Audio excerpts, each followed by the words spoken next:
விரைவில் திறப்பு விழா காணவுள்ள காமராஜர் நூலகம் மற்றும் அறிவுசார் மைய கட்டுமான பணிகளை அமைச்சர் அன்பில் மகேஷ் நேரில் ஆய்வு செய்தார்.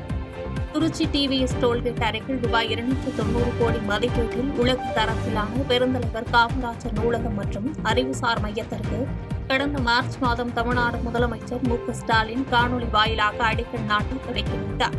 அதனைத் தொடர்ந்து மிக விரைவாக நடைபெற்று வரும் கட்டிடப் பணிகளை பள்ளிக் கல்வித்துறை அமைச்சர் அன்பில் மகேஷ் பொய்யாமொழி ஆய்வு செய்து பல்வேறு ஆலோசனைகளை வழங்கினார். ஓட்டுகளை பெற எதை வேண்டுமானாலும் செய்ய துணிந்தவர்கள் பாஜகவினர் என்று நாடாளுமன்ற உறுப்பினர் மாணிக்கம் தாக்கூர் தெரிவித்தார். மதுரையில் செய்தியாளர்களுக்கு பேட்டியளித்தவர், தமிழர்களை திட்ட வேண்டும் என்பது பிரதமர் மோடி மற்றும் பாஜக டிஎன்ஏயில் உள்ளது என்று விமர்சித்தார். மேலும் பிரிவினை செய்தால்தான் ஓட்டு கிடைக்கும் என்பதால் எதை வேண்டுமானாலும் பாஜகவினர் செய்ய துணிந்துள்ளனர் என கூறினார். அதிமுகவின் அழிவுக்கு காரணம் அமித்ஷா தான் என்று தெரிவித்த எம்பி மாணிக்கம் தாக்கூர், எம்ஜிஆர், ஜெயலலிதா தொண்டர்கள் மற்றும் விசுவாசிகள் அமித்ஷாவை ஒரு நாளும் மன்னித்துவிடக் கூடாது என்று பேசினார். ஒரு RSS உடைய டிஎன்ஏ என்பது வெறுப்பு அரசியலை பேசுவது. வெறுப்பை பேசணும். அது மதமா இருக்கலாம், அது இனமா இருக்கலாம், மொழியா இருக்கலாம். அந்த டிஎன்ஏ அரசியல் டிஎன்ஏல வந்தவர் திரு மோடி அவர்கள். அதனுடைய விளைவு தான் இப்படிப்பட்ட RSS உடைய வெறுப்பு அரசியலை மையமாக வைத்து பீகாரில் இருக்கின்ற சகோதரர்களை பற்றி பீகாரில் பேசுகிறது. தமிழ்நாட்டில் ஊரில் இருக்க எல்லா தேர்தல் நடக்கும் போதும் சரி, தமிழ்நாட்டுக்காரனை மட்டும் திட்டம். ஒரிசாவில் நடக்கும்போது தமிழ்நாட்டில் இருந்தவர்களை திட்டார். பீகாரில் இப்போ தேர்தல் நடந்தால் தமிழ்நாட்டுக்காரனை திட்டம். பாஜகக்காரர்கள் உண்மையிலேயே தமிழ்நாட்டுக்கு விரோதிகள் மீண்டும் நிரூபித்திருக்கார். மத்திய அரசு வாக்காளர் பட்டியலில் ஊழல் செய்து வருவதை தடுக்க திமுக உறுதியுடன் போராடி வருவதாக எம்பி செல்வகணபதி தெரிவித்தார்.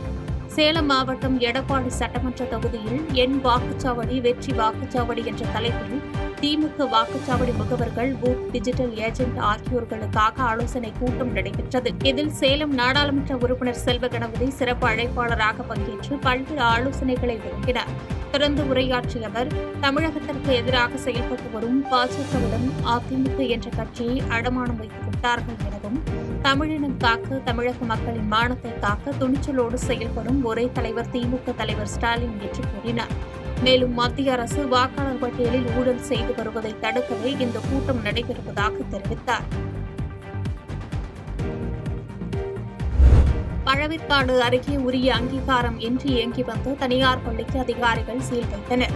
திருவள்ளூர் மாவட்டம் பழவேற்காடு அடுத்த ஆண்டார்மடம் கிராமத்தில் செயல்பட்டு வந்த தனியார் மெட்ரிக் பள்ளி அங்கீகாரம் இன்றி செயல்பட்டு வந்ததாக தகவல் வெளியானது. இதைத் தொடர்ந்து வருவாய்த்துறை மற்றும் கல்வித்துறை அதிகாரிகள் நடத்திய விசாரணையில் உரிய அங்கீகாரம் இன்றி இயங்கியது உறுதியான நிலையில் காவல்துறை பாதுகாப்புடன் தனியார் பள்ளிக்கு சீல் வைக்கப்பட்டது. மேலும் தனியார் பள்ளியில் பயின்று வந்த 70 மாணவர்களை அருகில் உள்ள தனியார் பள்ளிகளில் சேர்த்திட நடவடிக்கை எடுக்கப்பட்டு வருவதாக அதிகாரிகள் தரப்பில் தெரிவிக்கப்பட்டுள்ளது. ஆரணி அருகே மனைவி பிரிந்து போன விரக்தியில் தனது 2 குழந்தைகளை கழுத்தை நிறுத்தி கொன்றுவிட்டு தந்தையும் தற்கொலை செய்து கொண்ட சம்பவம் கிராமத்தில் பெரும் பரபரப்பையும் சோகத்தையும் ஏற்படுத்தியுள்ளது. திருவண்ணாமலை மாவட்டம் ஆரணி அடுத்த தெல்லூர் கிராமத்தைச் சேர்ந்த கிருஷ்ணன் என்பவருக்கு பூங்கொடி என்ற மனைவியும் 9 வயதில் பெண் குழந்தை மற்றும் 7 வயதில் ஆண் குழந்தை இருந்துள்ளது.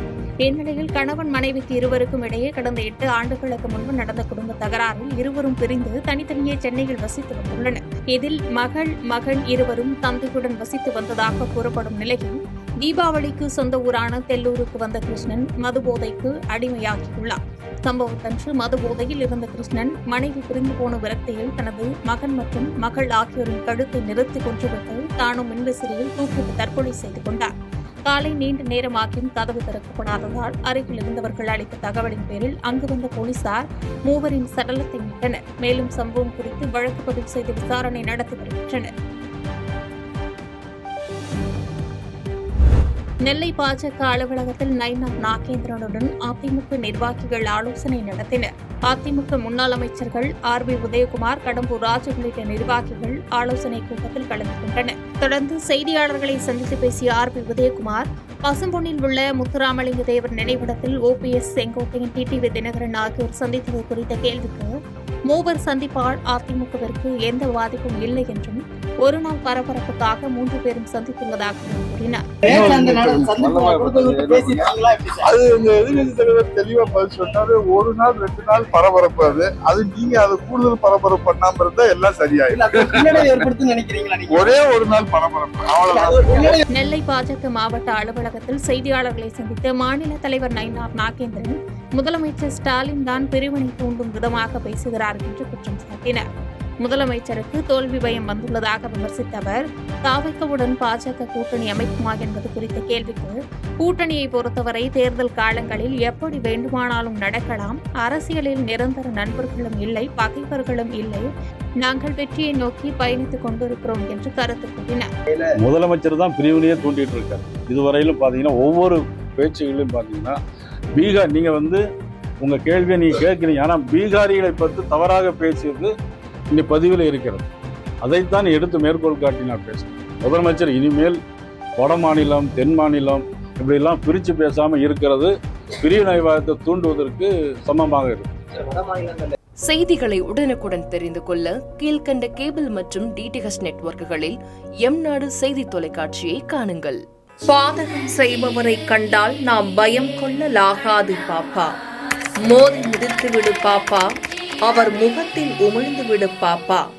அண்மை செய்திகளை உடனுக்குடன் தெரிந்து கொள்ள இணைந்திருங்கள் எம்நாடு தொலைக்காட்சியுடன்.